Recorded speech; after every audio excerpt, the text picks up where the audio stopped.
ابوہما کانا من فی درجتی یوم القیامت، جس نے مجھ سے محبت کیا، اور ابوہما اور ان کے باپ سے محبت کی، وہاتین اور حسن سے اور حسین سے محبت کی، وامہما اور ان کی ماں سے محبت کی۔ پھر آگے آتا ارشاد فرماتے ہیں کانا فی درجتانا معیا فی درجتی یوم القیامت، تو جنت میں قیامت کے دن وہ میرے ساتھ جائے گا۔ سبحان اللہ، یہ ہے اہل بیت۔ سبحان اللہ، سبحان اللہ۔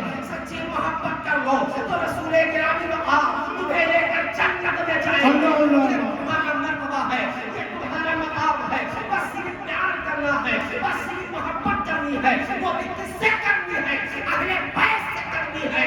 اہل بیت سے اگر تمہیں سچی محبت کرنی ہے تو انشاءاللہ تعالیٰ تمہارا بیڑا یہاں بھی پار ہے، وہاں بھی پار ہے۔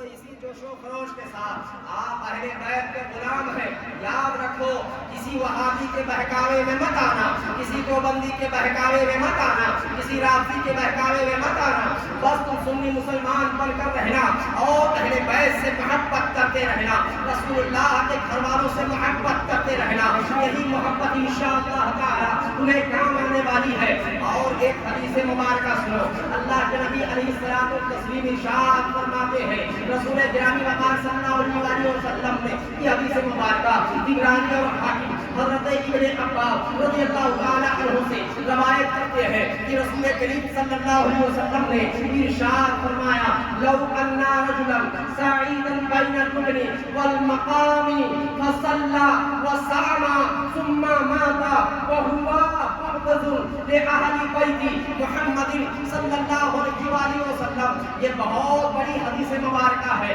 میں نے کوئی ایسے نہیں کہا ہے، ذرا سا غور ہماری طرف ذرا سا ذہن کیجئے، ہماری طرف ذرا سا توجہ کیجئے اور اس کے بعد ملاحظہ کر لیجئے پھر سے دوبارہ یہ حدیث مبارکہ لو کان رجلا، وہ آدمی، پھر آگے آگے ارشاد فرماتے ہیں سعید بین الرکن، یعنی کہ رہا بین الرکن، رکن یمانی کے ساتھ، وبین المقام فصلى، اور مقام ابراہیم پر فصلى، اور نماز پڑھتا رہا، وصام، اور روزہ رکھا رہا، ثم مات، لیکن جب مرا تو کس پر مرا؟ بغض لأہل بیتی، ہمارے اہل بیت کے بغض میں مرا۔ تو سنو پھر آگے آپ ارشاد فرماتے ہیں بغض آل بیت محمد صلی اللہ علیہ وسلم دخل النار، تو جہنم میں داخل کیا جائے گا۔ اب بتاؤ وہ جو ہے مقام ابراہیم پر اگر نماز پڑھتے پڑھتے مر گیا، خانہ کعبہ کا طواف کرتے کرتے مر گیا، مینا میں مر گیا، مصطفیٰ میں مر گیا، عرفات میں مر گیا، آب زمزم کا پانی پیتے پیتے مر گیا، لیکن اہل بیت کے بغض میں مرا، اہل بیت کی دشمنی میں مرا، تو آقا ارشاد فرماتے ہیں یہ کوئی بریلی دیوبندی کا فتویٰ نہیں ہے، بلکہ میرے مصطفیٰ کا فتویٰ ہے۔ ارشاد فرمایا وہ جہنم میں جائے گا۔ یزیدیہ، یزیدیہ، یزیدیہ، حسینیہ، حسینیہ، حسینیہ، کیا لوگ ہیں کہیں؟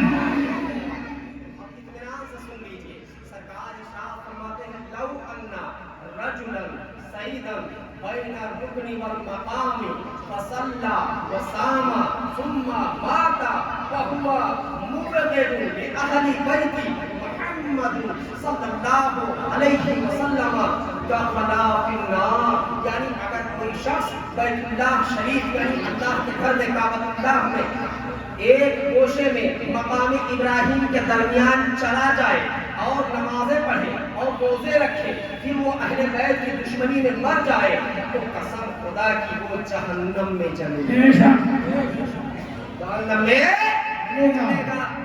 یاد رکھو میں پہلے کہا تھا کہ سب کچھ کرنا اہل بیت سے دشمنی اہل بیت کی محبت یہ سب کچھ ہے، اہل بیت کا یاد یہ سب کچھ ہے۔ اب آگے چلیے، اللہ کے نبی علیہ السلام نے ارشاد فرمایا کہ یہ اہل بیت ہے، یہ اہل بیت سے اگر تم نے سچی محبت کر لی ہے تو انشاءاللہ تعالی تمہارا بیڑا یہاں بھی پار ہوگا وہاں بھی پار ہوگا۔ اب آئیے حدیث مبارکہ میں نے پیش کر دی ہے اہل بیت کے تعلق سے، قرآن مقدس سے میں نے استدلال کر دیا ہے اہل بیت کے تعلق سے۔ اب سلف صالحین کی بارگاہ میں چلتے ہیں، جو بڑے بزرگان دین ہیں ان کی بارگاہ میں چلتے ہیں۔ حضرت عبداللہ بن مسعود رضی اللہ تعالیٰ عنہ جو جلیل القدر صحابی ہیں اور سابقون الاولون میں سے ہے، وہ فرماتے ہیں حب آل محمد صلی اللہ تعالیٰ علیہ وسلم خیر من عبادت سنت، یعنی آل اہل رسول کی محبت ایک دن کی محبت ایک سال کی عبادت سے زیادہ بہتر ہے۔ یہ کون کہہ رہا ہے؟ مفسر قرآن حضرت عبداللہ بن مسعود رضی اللہ تعالیٰ عنہ کہتے ہیں۔ اور پھر آگے چلیے، خلیفہ منصور نے امام مالک رضی اللہ تعالیٰ عنہ سے کہا کہ میں نے جعفر کا بدلہ آپ سے دلوا دیا ہوگا، تو امام نے فرمایا کہ اللہ کی پناہ ایسا ہرگز نہیں ہو سکتا، خدا کی قسم جب جعفر میرے جسم سے اٹھتا تو میں نبی اکرم صلی اللہ علیہ وسلم کے قرابت کے سبب انہیں معاف کر دیتا۔ اب آگے چلے، حضرت امام فخر الدین رازی رضی اللہ تعالیٰ عنہ روایت کرتے ہیں کہ ایک بار ایک شخص کو بیڑی جال کر لایا گیا، مگر وہ اہل بیت میں سے تھا۔ میں نے دیکھا اور ان پر لعنت کیا کہ اللہ تمہیں غارت کرے، اللہ تبارک و تعالیٰ تمہیں فنا فی النار کرے۔ اس کے بعد میں ہوا یہ کہ اسے تباہی و بربادی نے دنیا میں ہی آ لیا اور اس کا ہاتھ پیر جل گیا اور سڑ گیا، دنیا میں وہ تباہ و برباد ہو گیا۔ کیوں چلا؟ اہل بیت رضی اللہ عنہ کی دشمنی میں وہ سارا کام کیا ہے۔ آئیے دیکھتے، بلکہ اہل بیت رسول اللہ صلی اللہ علیہ وسلم سے محبت یہاں تک پہنچی کہ کچھ لوگوں نے آپ کو یعنی حضرت سیدنا امام شافعی کو رافضی کہا۔ تو حضرت امام شافعی رضی اللہ تعالیٰ عنہ کیا فرماتے ہیں سنیں، لو کانا لفضل حب آل محمد فلیشہدی ثقلان انا رافضی، اگر اہل بیت کی محبت میں کی کا نام رافضی ہے تو سن لو، میں گواہی دیتا ہوں کہ میں رافضی ہوں، میں گواہی دیتا ہوں کہ میں رافضی ہوں۔ جاؤ جو کرنا ہو کرو، لگاؤ جتنا فتویٰ ہے لگانا لگاؤ۔ وہ کیا کرتے ہیں، لو کانا لفضل حب آل محمد فلیشہد الثقلان انا رافضی، یعنی اگر آل رسول کی محبت ہی کا نام رافضی ہونا ہے تو جن و انسان گواہ ہو جائے کہ اس معنی میں بے شک